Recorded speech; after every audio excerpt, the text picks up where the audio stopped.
नमस्ते छात्रों। आज हम कक्षा 9 की जो किताब है स्पर्श भाग 1, इस किताब में कुल मिला के 13 पाठ है, यानी कि 13 लेसन है। इस 13 पाठ को दो भागों में विभाजित किया गया है। एक गद्य खंड और दूसरा काव्य खंड। तो गद्य खंड में जो पहला पाठ है दुख का अधिकार, इस पाठ का हमने अध्ययन किया है। आज हम इस वीडियो में काव्य खंड में जो पहला काव्य है उसका अध्ययन करने वाले हैं। इस काव्य खंड की शुरुआत संत तुकडोजी के विचारों से की गई है। तो बच्चों, आपको मालूम होगा कि महाराष्ट्र या भारत में कई संत हुए हैं। संत नामदेव, संत तुकाराम, संत एकनाथ, संत जनाबाई, संत चोकामेळा, संत गोरा कुंभार, संत रैदास, संत कबीर, ऐसे कई संत हुए हैं। और उन संतों में संत तुकडोजी ये भी महत्वपूर्ण माने जाते हैं। तो संत तुकडोजी के विचारों से इस काव्य खंड की शुरुआत की गई। तो संत तुकडोजी अपने विचारों के द्वारा यही बताना चाहते हैं कि जो हम ईश्वर को मानते हैं या भगवान को मानते हैं, वो भगवान, वह ईश्वर किसी मस्जिद में या मंदिर में मूर्ति के रूप में नहीं होता। तो ये ईश्वर, ये भगवान हर चीज़ में हमें दिखाई देता है। यानी कि इस दुनिया में जितनी सारी चीज़ें हैं, इस विश्व में जितने सारी चीज़ें हैं, उस हर एक चीज़ में हमें भगवान दिखाई देता है। यानी कि ये विचार अपने इस काव्य खंड के शुरुआत में उन्होंने बताए। जैसे कि उन्होंने यह बताया है, देखो, हर देश में तू, हर भेष में तू, तेरे नाम अनेक तू एक ही है। तेरी रंग भूमि यह विश्व भरा, सब खेल में मेल में तू ही तो है। सागर से उठा बादल बन के, बादल से फटा जल हो करके, फिर नहर बना नदियाँ गहरी, तेरे भिन्न प्रकार तू एक ही है।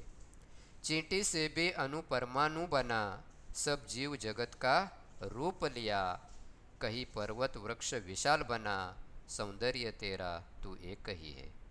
यह दिव्य दिखाया है जिसने, वह है गुरुदेव की पूर्ण दया।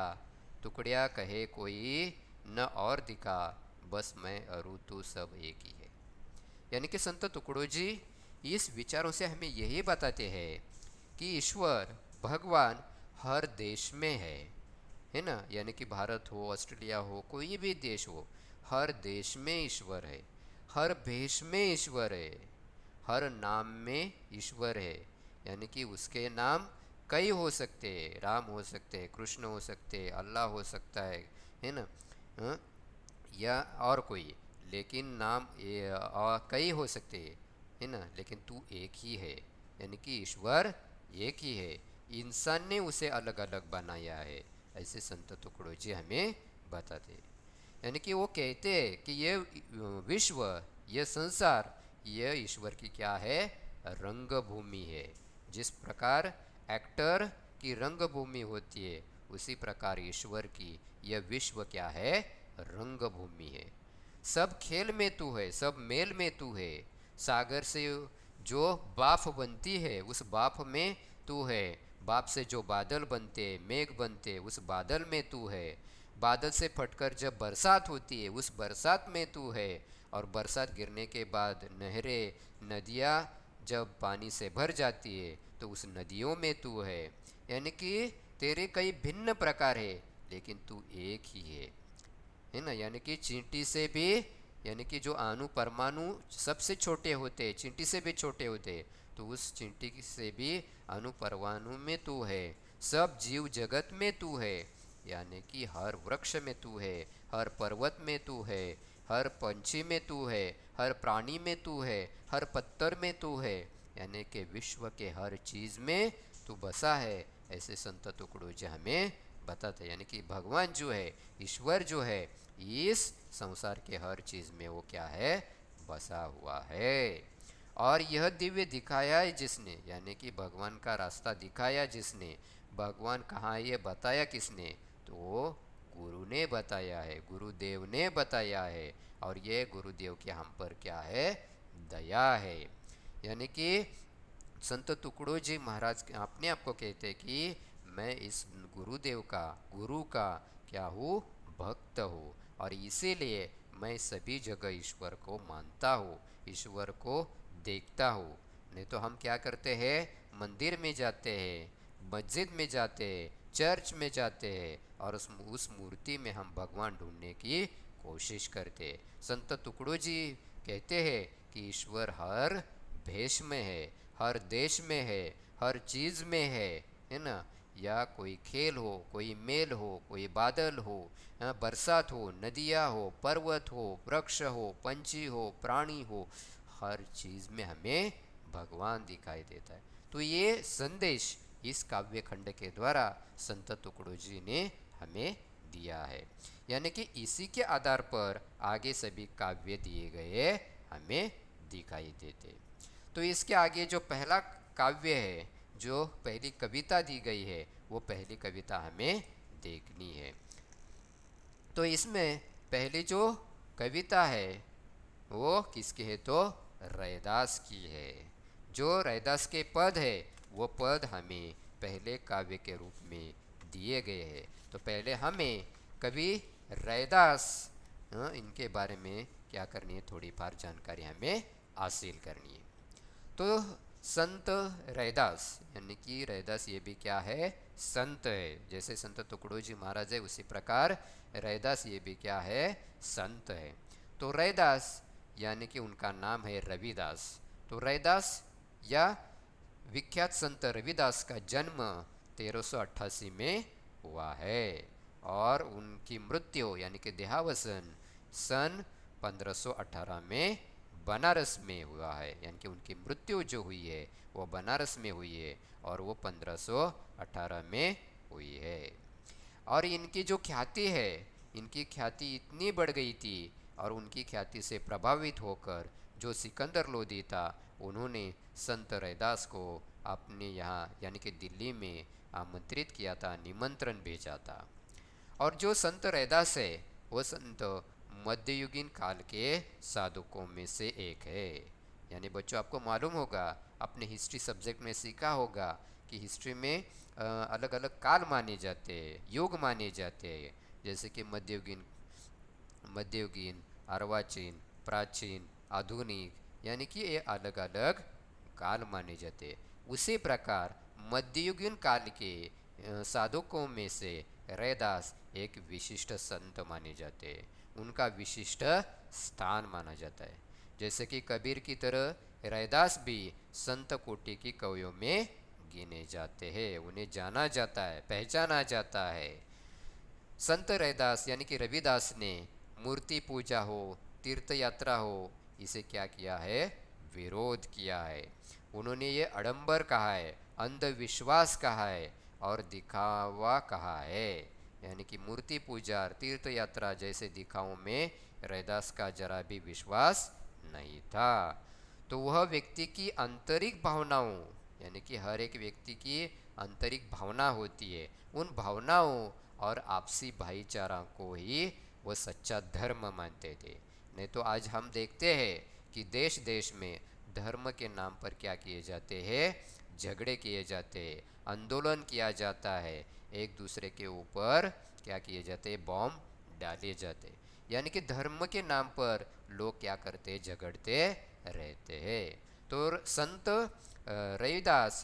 रविदास हमें यही बताते हैं कि ये जो आंतरिक भावना होती है, और जो हम एक दूसरे को भाईचारा के साथ बर्ताव करते हैं, एक दूसरे को भाई बहन के साथ मानते हैं, एक दूसरे के साथ अच्छा बर्ताव करते हैं, वही सच्चा धर्म होता है, और वही सच्चा धर्म माना जाता है, ऐसे संत रविदास यानी कि रैदास हमें बताते हैं।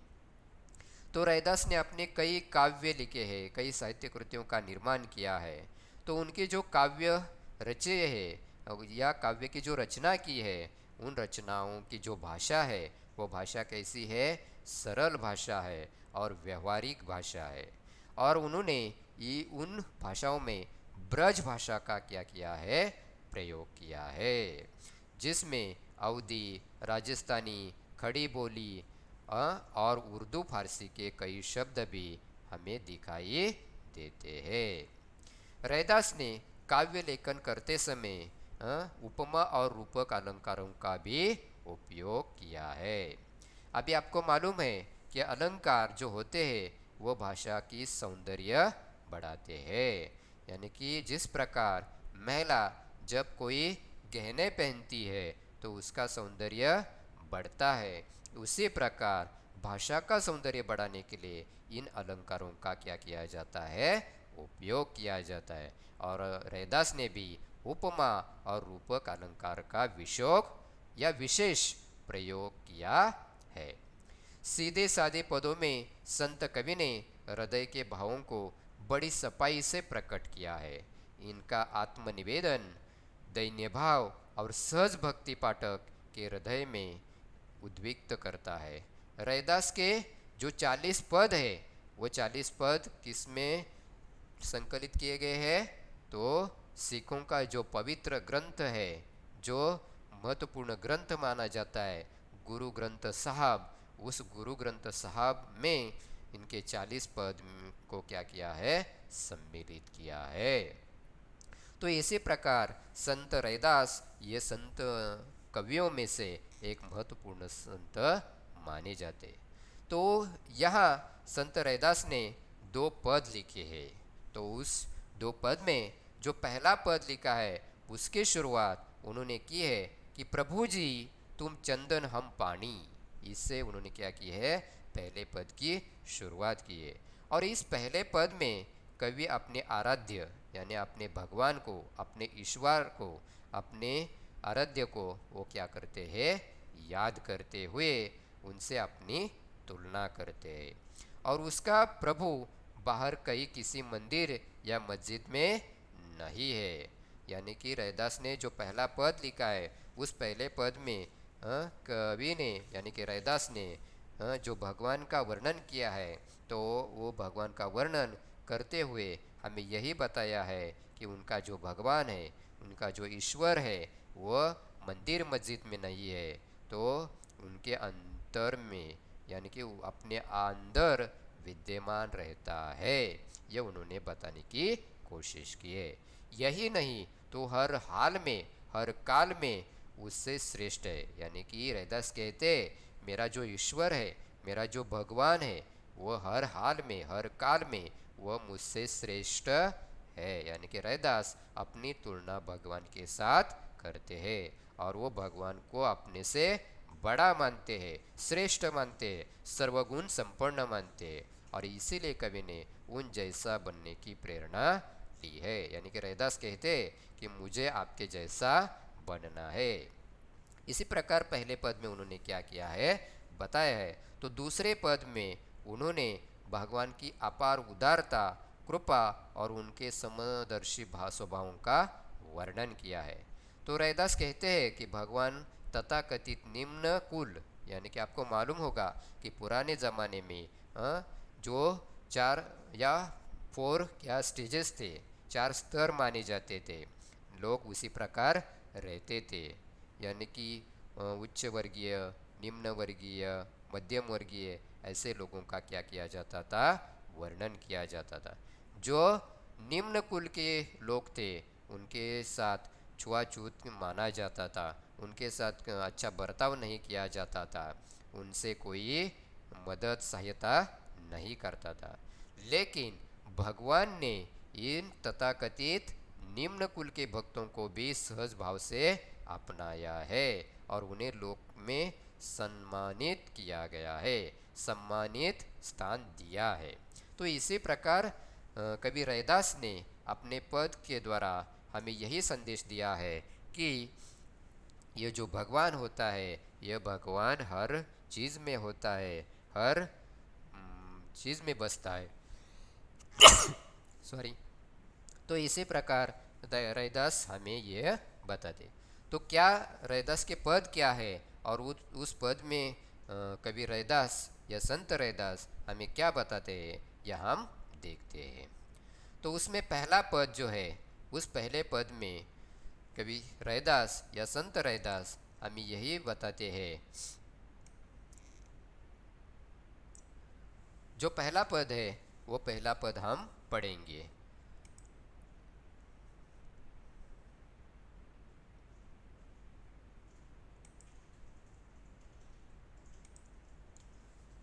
अब कैसे छूटे राम नाम रट लागी, अब कैसे छूटे राम नाम रट लागी।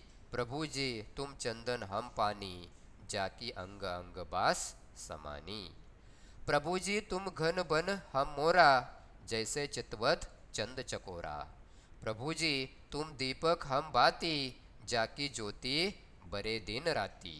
प्रभु जी तुम मोती हम धागा, जैसे सोना ही मिलत सुहागा।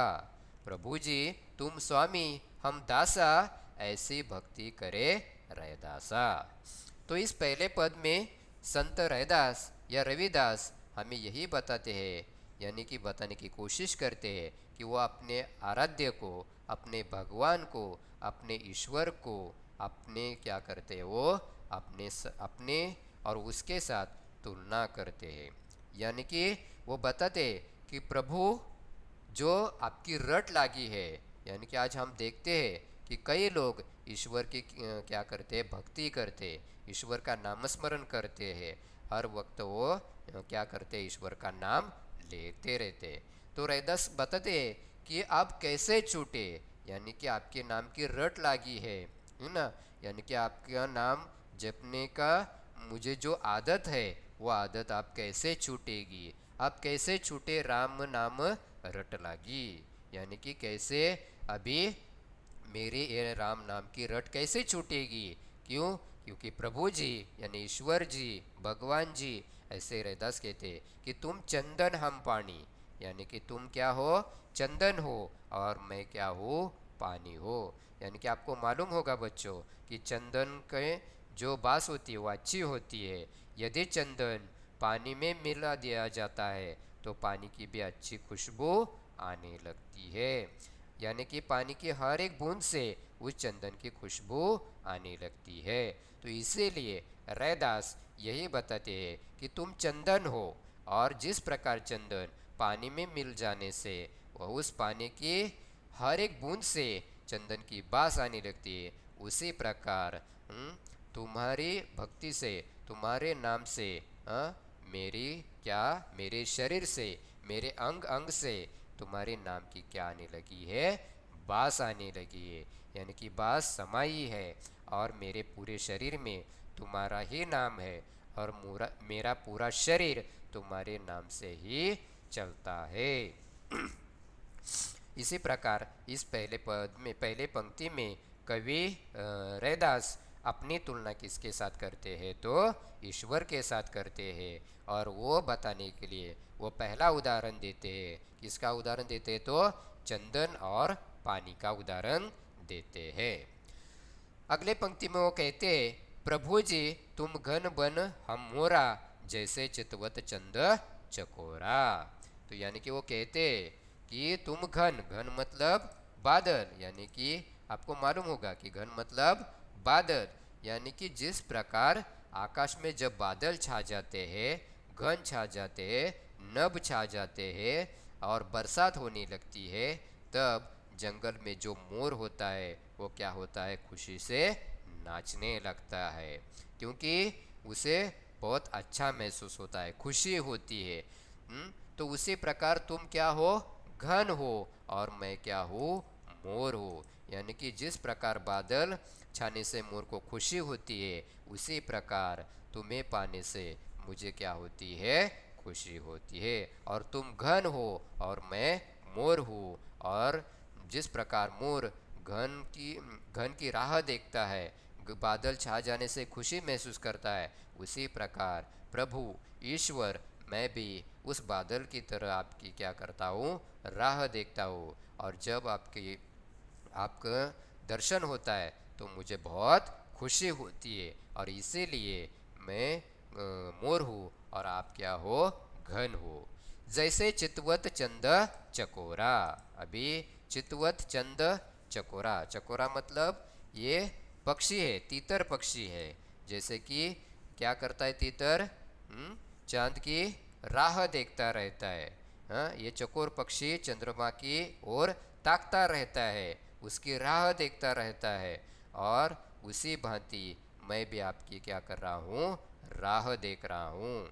हाँ, जिस प्रकार ये चकोर पक्षी क्या है, चांद को देखता ही रहता है, उसका मन भरता ही नहीं है। हाँ, उसी प्रकार हाँ, ईश्वर आपके ओर मैं देखता ही रहता हूँ, आपकी राह देखता हूँ। और मैं आप में आपके प्रेम पाने की, खुशी पाने की क्या करता हूँ, मैं आस लगाए रहता हूँ। हाँ, मुझे आपकी क्या चाहिए, हाँ, खुशी चाहिए, मुझे आपका दर्शन चाहिए, मुझे आपका प्रेम चाहिए। और जिस प्रकार चकोर पक्षी चांद की ओर ताकता रहता है, उसी प्रकार मैं भी आपकी ओर क्या करता रहता हूँ, ताकता रहता हूँ। ऐसे रैदास ईश्वर को कहते हैं। अगले पंक्ति में कवि रैदास कहते हैं, प्रभु जी तुम दीपक हम बाती। दीपक आपको मालूम है ना, दिया यानी कि दीपक। और उस दीपक में जो बाती होती है, बाती मतलब आपको मालूम है ना, यानी कि जलने वाली जो होती है, जो हम कपास से बनाते हैं, है ना, उसे बाती कहते हैं। यानी कि दीपक और बाती, यानी कि आप क्या हो, दीपक हो, और मैं क्या हूँ, बाती हूँ। यानी कि दीपक में जलने वाली मैं बाती हूँ। यानी कि इस पंक्ति में कवि रैदास ने जो उपमा दी है, दीपक की उपमा किसे दी गई है, तो भगवान से दी गई है। और बाती की उपमा किसे दी गई है, खुद को दी गई है। यानी कि दीपक में जो बाती जलती रहती है वो मैं हूँ। यानी कि आपकी आस में, आपके प्रेम में, आपके दर्शन में मैं क्या कर रहा हूँ, उस बाती की तरह जलता ही रहता हूँ। क्यों? क्योंकि मुझे आपके दर्शन की आस लगाई रही है। जाकी ज्योति बरे दिन रात। जाकी ज्योति बरे दिन रात। बरे मतलब यानी कि जलना। यानी कि जिस प्रकार हम दीपक में बाती लगाते हैं और वो बाती ज्योति क्या होती है, दिन रात जलती रहती है, तो उसी प्रकार मैं भी आपके दर्शन के लिए आपकी आस लगाए हुआ हूँ। हाँ, आपके प्रेम के लिए दिन रात क्या हूँ, जलता रहता हूँ। जिस प्रकार दीपक में बाती जलती है, उसी प्रकार मैं भी आपके प्रेम में जलता रहता हूँ। यानी कि आपके प्रेम की आस मुझे लगाई है। तो यहाँ दीपक ये भगवान है, तो बाती ये कौन है, रैदास है। चौथे पंक्ति में कवि रैदास कहते हैं कि प्रभु जी तुम मोती हम धागा, जैसे सोने ही मिलत सुहागा। तो कवि रैदास क्या कहते हैं कि हे ईश्वर, हे भगवान, तुम क्या हो, मोती हो, और मैं क्या हूँ, वो धागा हूँ। यानी कि आपको मालूम होगा कि जो मोतियों की माल बनाई जाती है वो किसके सहारे बनाई जाती है, तो धागों के सहारे बनाई जाती है। यानी कि कभी उन मोतियों को किसकी उपमा देते हैं, तो भगवान की उपमा देते हैं, ईश्वर की उपमा देते हैं। और उस धागे को किसकी उपमा दी जाती है, तो खुद की उपमा देते हैं। यानी कि रैदास कहते कि मैं कौन हूँ, धागा हूँ, और जो मोती है वो कौन है, तो ईश्वर है। यानी कि उस मोती में भी मुझे भगवान दिखाई देता है, और वो मोती भगवान के तरह होते।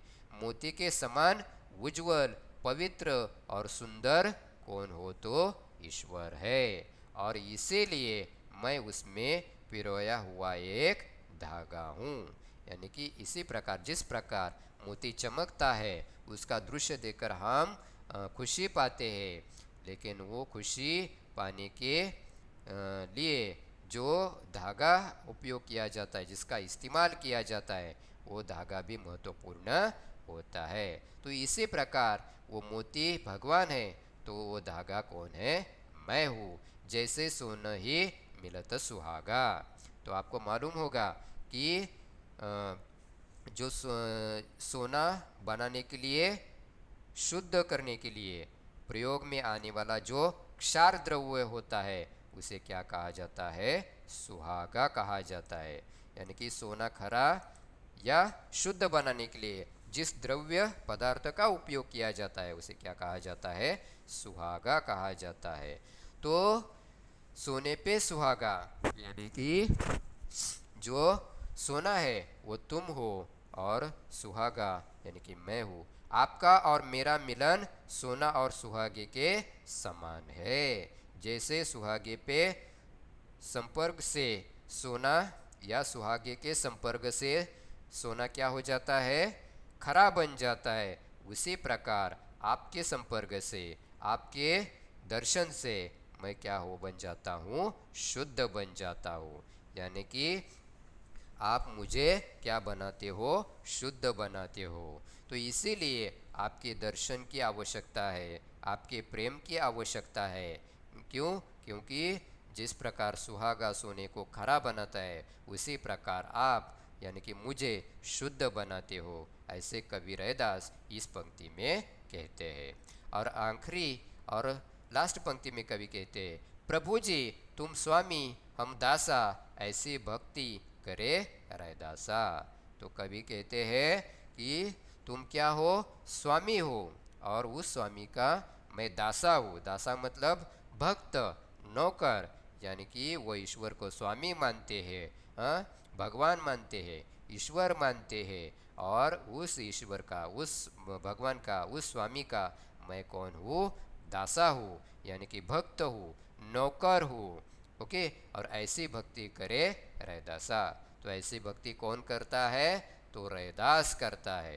यानी कि कवि रैदास इन पहले पद में हमें यही बताते हैं कि ईश्वर जो होता है वो कहाँ होता है? हर चीज़ में होता है। जैसे कि चंदन हो, चंदन में भी हमें ईश्वर दिखाई देता है, बादल में भी ईश्वर दिखाई देता है, दीपक में भी ईश्वर दिखाई देता है। और इसी प्रकार ईश्वर हमें क्या करते हैं?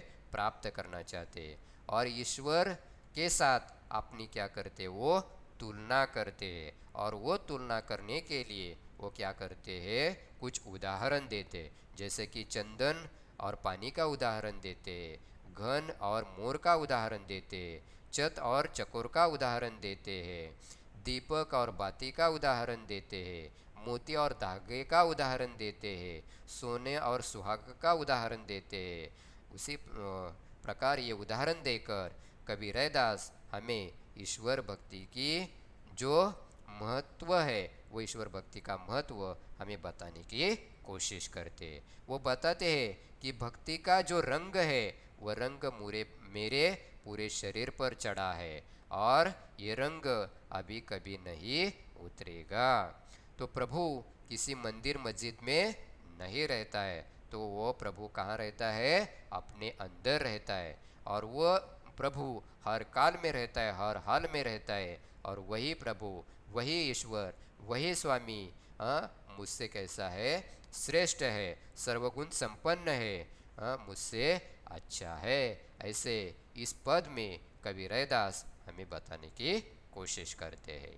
आपको कोई आशंका हो तो आप कमेंट बॉक्स में लिखकर भेज सकते हो। अगले वीडियो में जो रैदास का दूसरा पद है उस दूसरे पद में हम क्या करेंगे? जानकारी लेंगे। तब तक के लिए धन्यवाद।